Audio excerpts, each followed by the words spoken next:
Hello everyone, in this video we'll be talking about a specific case of free fall when the objects are dropped or released. As usual, you can take out your notebook and pen, and wherever you require you may pause the video for making your notes. And in between the video you'll be getting few checkpoints for conceptual practice. Their answers can be verified at the end of this video. I'll take up few important concepts in the initial part of the video, and then we will have few good solved illustrations. Getting it? So let's begin. First of all, we'll be talking about the term drop or release. In physics, to drop or to release means to let go. It indicates zero initial velocity of that object with respect to the person who dropped the object. Clear? For example, if I am dropping a ball, then what is the initial velocity of ball with respect to me? The answer will be 0. Clear? And whenever an object is dropped from a moving body, then with respect to the ground, the initial velocity of the dropped object will be equal to the velocity of the moving body at the moment of dropping. These are important concepts. You may note them down, and then I'll be illustrating them with the examples. Taking up the first example, suppose I drop the ball, and here are two observers. One is myself and other is this kid. And with respect to these two observers, the path of the ball will look like what? That we are going to determine. Okay, I'm dropping the ball, pay attention. With respect to me, what is the initial velocity of the ball? 0. So I am making the diagram at t is equal to 0, let's say, with the initial speed 0. It was just released. Okay, acceleration due to gravity is g, and the ball will keep on moving straight. Simple thing. Now let us draw the picture with respect to the kid. With respect to the kid, can you tell at t is equal to 0 when the ball was released, what is the initial velocity of the ball? Simple answer. For that kid also, the initial velocity of the ball is 0, and only force on the ball is the force of the gravity. So its acceleration is g, and it will go down straight. So for me as well as for the kid, the path of the ball will be a straight line. Ball will be going down. Okay, simple thing. You note it down. Then I'll take the next example.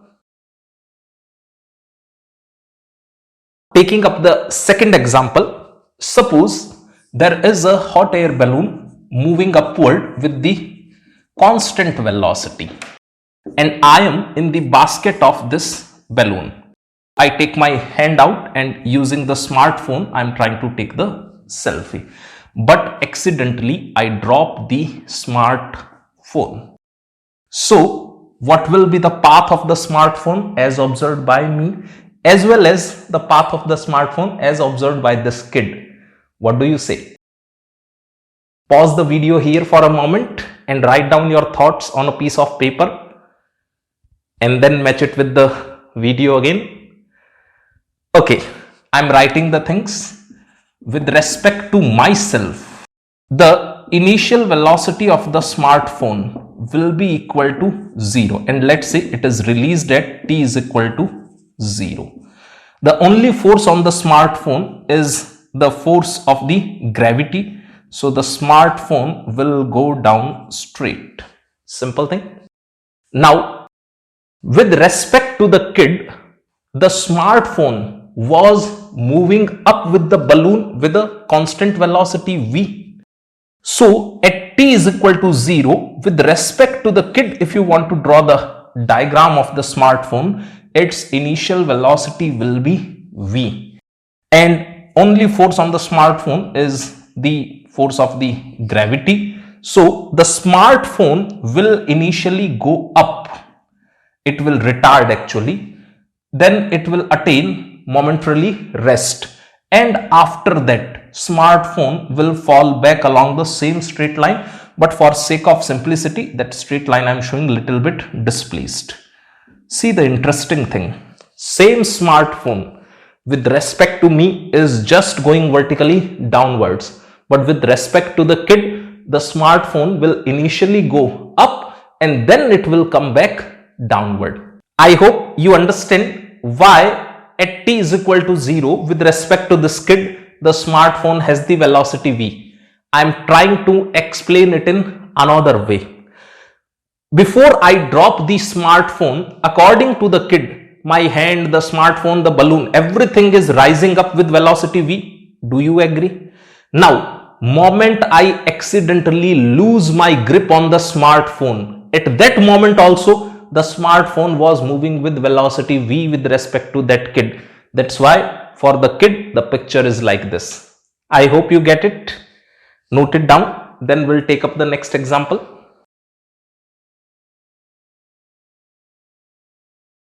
Now, taking up the third example, suppose my private jet is moving with the constant velocity v and I am trying to take a selfie again. Do not try this yourself, okay? Accidentally, I drop the smartphone. Moment I drop the smartphone, that we take as t is equal to 0 for our convenience. Now, you need to tell the path of the smartphone as observed by me, as observed by this young lady. Pause the video here and write down your thoughts on a piece of paper. Okay. So, with respect to me, the calculation is always simple. We have already seen relative to the person who dropped the object, the initial velocity of the object is 0. So with respect to me, u is equal to 0.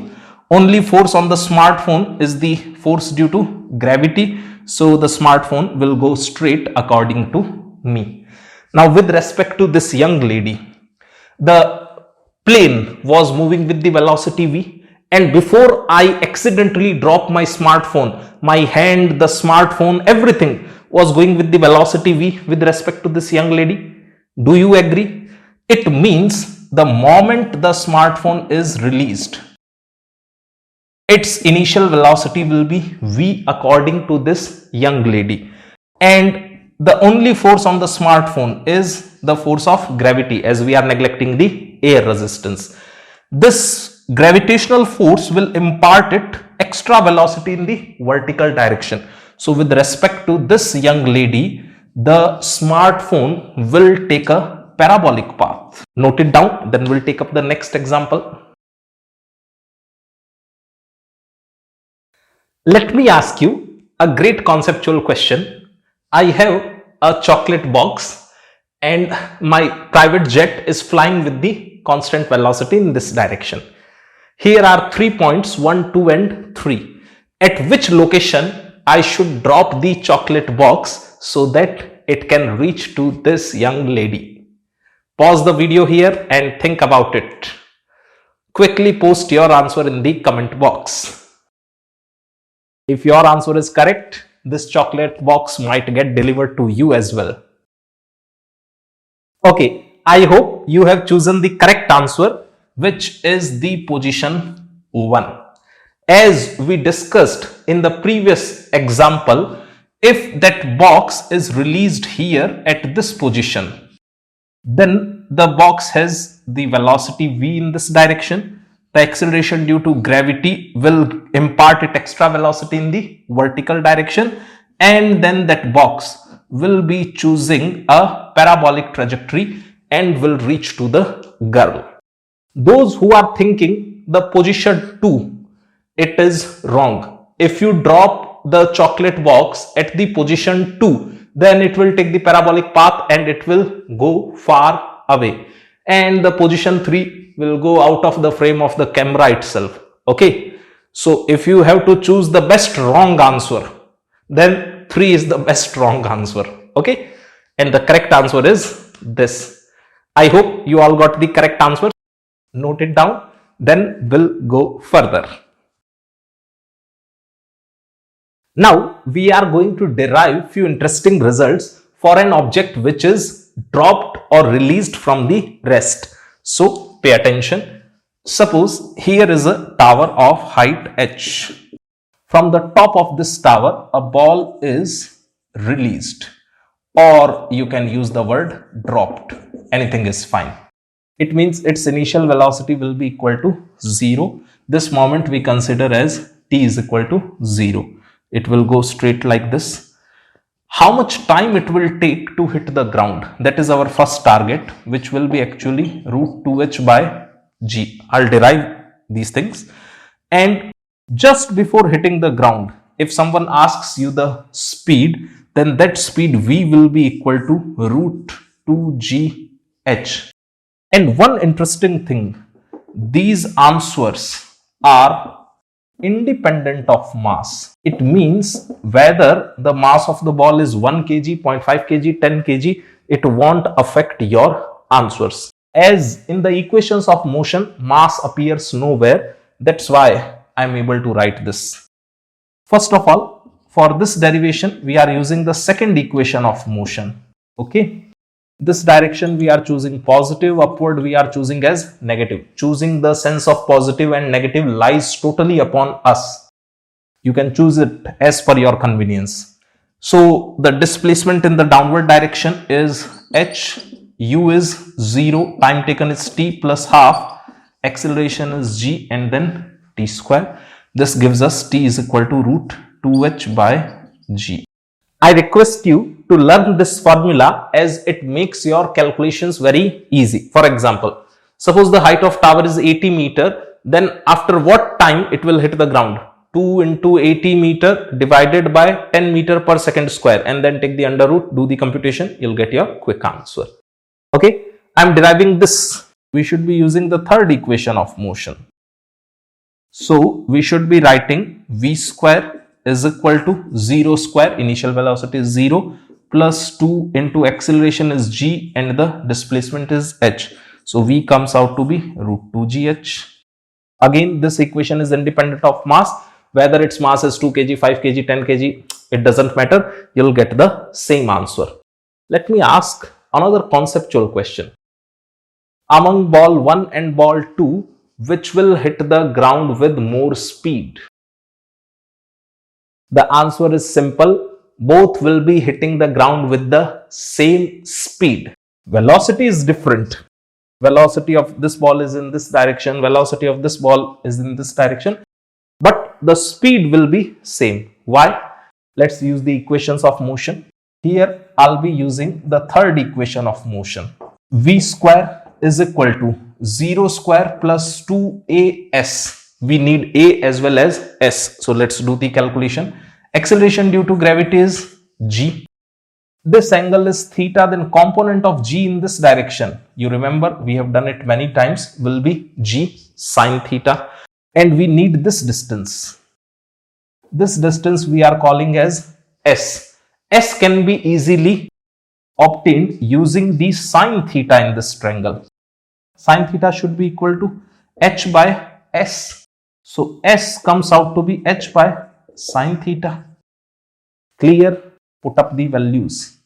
V square is equal to 2. Acceleration is g sine theta and s is h by sine theta. This sine theta is getting cancelled out, and then the v comes out to be root 2gh. You can note all these informations and then we'll proceed further.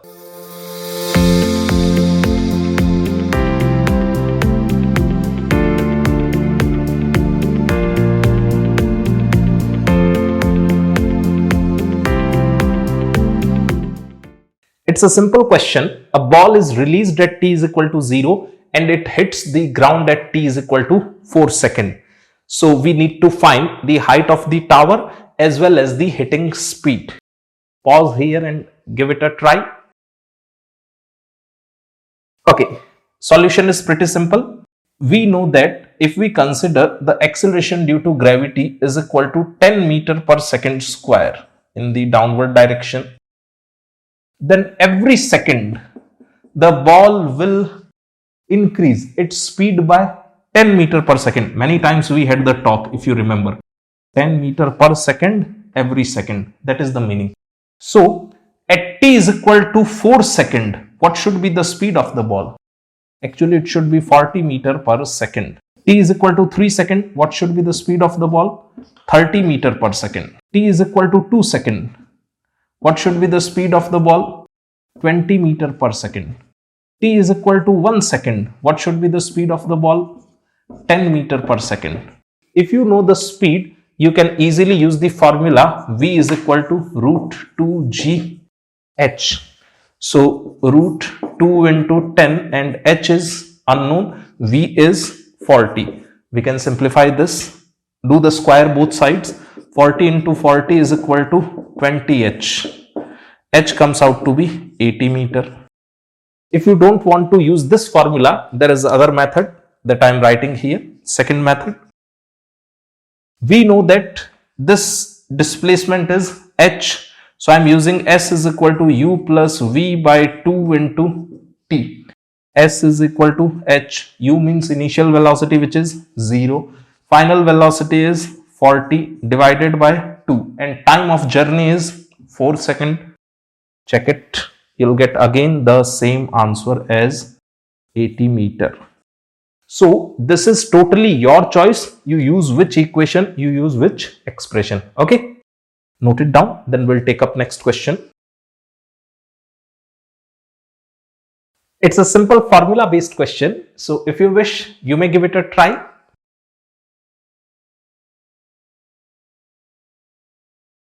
Okay. I'm simplifying the things here. Ball is released here. T is equal to 0. U is equal to 0. Then in what time it will be hitting the ground? T is equal to root 2H by G. We have already seen the formulas. Question is asking the position of the ball at T by 3. Let's say this distance is S. I'm using the equation of motion ut plus half at square. U is equal to 0, released from rest. Acceleration is G, downward direction for computation purpose. We are taking positive, upward we are taking negative. And T square. The time is actually here T by 3 whole square. So here we are left with G by 2 into T square by 9. We already have the value of T square available. It means G by 2 into 1 by 9 into 2H by G.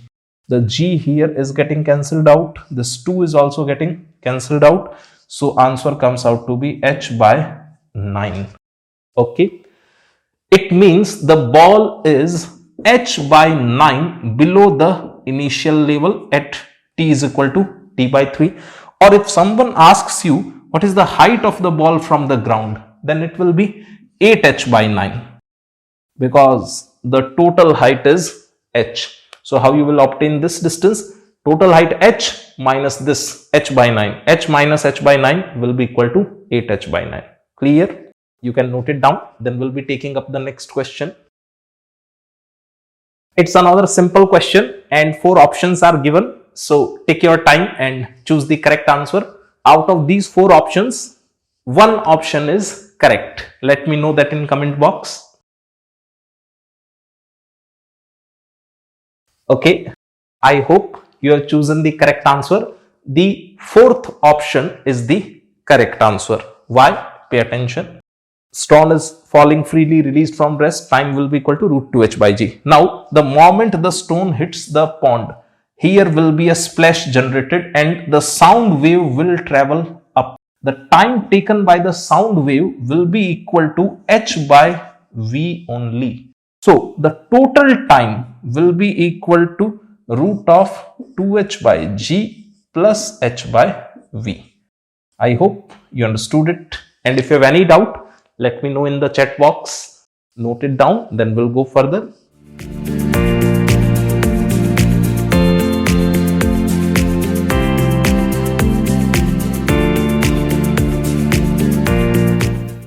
It's an interesting question. Many students answer it usually wrong. So pause the video here and give it a try. I hope everyone got the correct answer, which is 5 meter. How to reduce that? Suppose here is the elevator.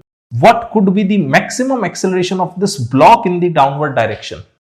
G only, 10 meter per second square. But the surface of the elevator is accelerating down at a rate 11 meter per second square. It means the block and the elevator surface, will they be in contact always, or the contact will be lost? Think about it. It can go down at a rate 10, it can go down at a rate 11. Actually, elevator shaft is connected to the motor, the electrical systems, so that can accelerate the elevator faster. Okay, since it is accelerating faster as compared to this block, so the contact here will be lost. Actually, the block will be in free fall, and for freely falling block, in 1 second we can use the second equation of motion, ut plus half at square.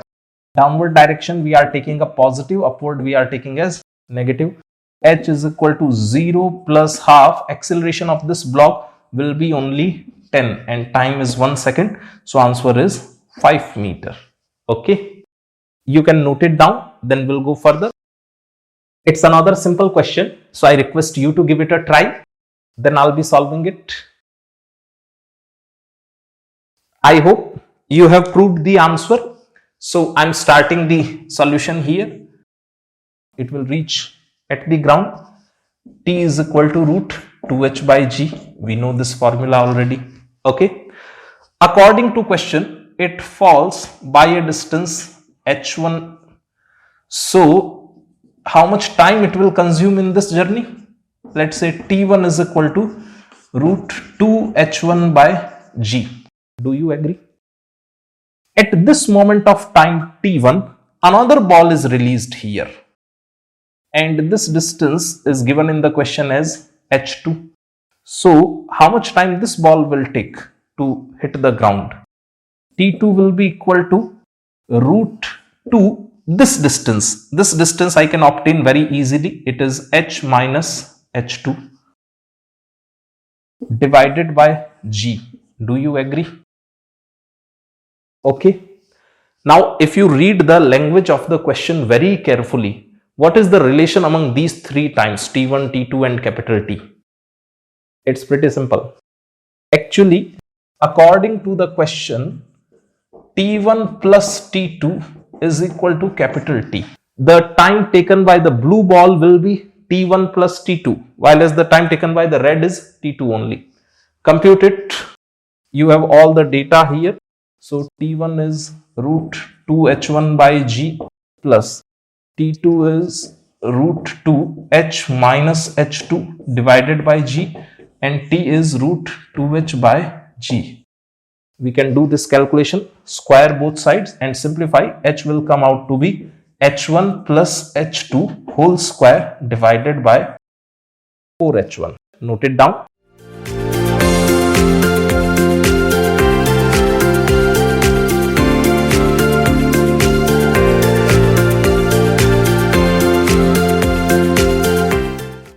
It's a good question, so you should give it a try first and then I'll be simplifying the things.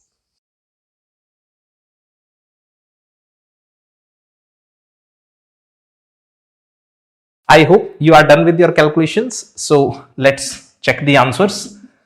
Here is the ground and rocket starts from the ground with initial speed as 0. Okay, T is equal to 0, U is equal to 0. The rocket will speed up, and at t is equal to 20 seconds, the question says the fuel is exhausted. Can you tell me what will be the speed of the rocket at t is equal to 20 seconds? This speed v will be equal to 600 meter per second. How?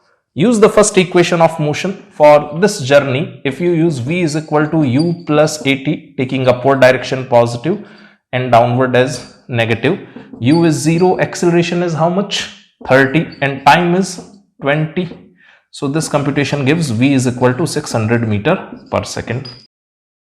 At this moment, the fuel has been exhausted. Till there was the fuel, the rocket was speeding up. against the gravity. So at which moment the rocket will attain the maximum speed? You can answer it simply at t is equal to 20 seconds. This V is actually maximum, because after this the engine stopped working. After that, acceleration due to gravity will slow down this rocket, and here comes a moment when the rocket will come to rest momentarily. We need to obtain this moment of time. Can you tell how much should be this moment of time? You can easily compute it. For doing this calculation, use again the first equation of motion. Final velocity here will become 0. So 0 is equal to 600 minus acceleration due to gravity, you will consider as 10 meter per second square. So minus 10, and this time we require, t comes out to be 60 second. This duration is 60 second. Okay, I'm calling it t star, so there is no confusion. This duration is t star. Already we have consumed 20 second, and then this t star is 60 second. So this time should be equal to actually 80 second from starting. 20 second plus 60 second is 80 second. T is equal to 80 second. The rocket will be momentarily at rest. Done. What is the height of the rocket at this moment? If someone asks you, this height is, let's say, h. It can be easily calculated. For that, I'm assuming this height to be h1. For h1, we know the initial speed, we know the final speed, and we know the time taken. So I'm computing h1 here. h1 will be equal to 0 plus 600 divided by 2 into the time taken. Time taken is 20 seconds. h1 is 6000 meter or 6 kilometer. Is it okay? This height we consider now as h2. For h2 also, we know the initial velocity, we know the final velocity, and we know the time of journey, that t star was 60 seconds. So for computation of h2, I'm doing the calculation here. Initial speed is 600, final speed is 0 divided by 2, and the t star is 60 seconds. Clear? 18,000 meter or 18 kilometer. If we require the total height h, then it will be equal to h1 plus h2. So h comes out to be 6 kilometer plus 18 kilometer, which is 24 kilometer. Maximum height of this rocket above the ground will be 24 kilometer. Now from here the rocket will fall back to the ground. While falling back, if you need the hitting speed of the rocket, which formula we can use now? V is equal to root 2 GH, and H is available here. Value of G you already know. From this point, the rocket is falling freely. So for a rocket which is falling from the height h, the speed will be root 2 GH. You can obtain your answer from this computation. Now if you need the time taken in falling back, that can also be calculated. It's a case of free fall from the height h. So this time, if you want to compute, I need some space where I should show that time. Here, let's say from here the rocket comes down, and this time I consider as some TD. TD will be equal to root of 2h by g. Shortage of the space lies there, so I am leaving that computation to you. Keep in mind, we work with the SI system, so the kilometer should get converted to the meter. And if someone asks you how much is the total time of flight, total time of journey, then total time of journey will be equal to 20 second plus this 60 second, 80 second plus TD. This is all about this question. This question can be solved using the velocity versus time graph. I request you to draw that graph and give it a try yourself. Note it down, then we'll go further.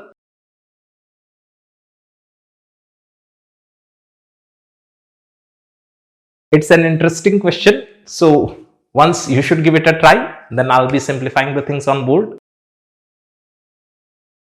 With respect to the Chintu, the phone will be falling straight down. Second question was asking what is the path of the phone as seen by the Tanya. We know that the balloon was going upward with a speed of 20 meter per second. The moment Chintu takes hand out for taking the selfie, at that moment, the hand of the Chintu was moving with a speed of 20 meter per second. Balloon, phone, hand, everything is going up at a rate of 20 meter per second. And suddenly Chintu loses the phone. So at that moment, according to Tanya, the initial velocity of the phone is 20 meter per second in the upward direction. This is happening, let's say at t is equal to 0. Okay. So for Tanya, how will be the path of the phone? Since phone has some initial velocity upward, so it will go upward. Somewhere it will attain the momentarily rest, and from that it will fall back. That part I am showing bit displaced for better understanding. And let's say the phone lands at the ground. Getting it? Third question. What is the maximum height of the phone with respect to the ground? This height is already given as 25 meter. It means we need to obtain this extra height of the phone with respect to the ground. So that can be easily obtained. If I call that height as h1, h1 will be equal to u plus v by 2 into time taken. U is 20, v is 0 divided by 2 into time taken. We need this time. How much is that time?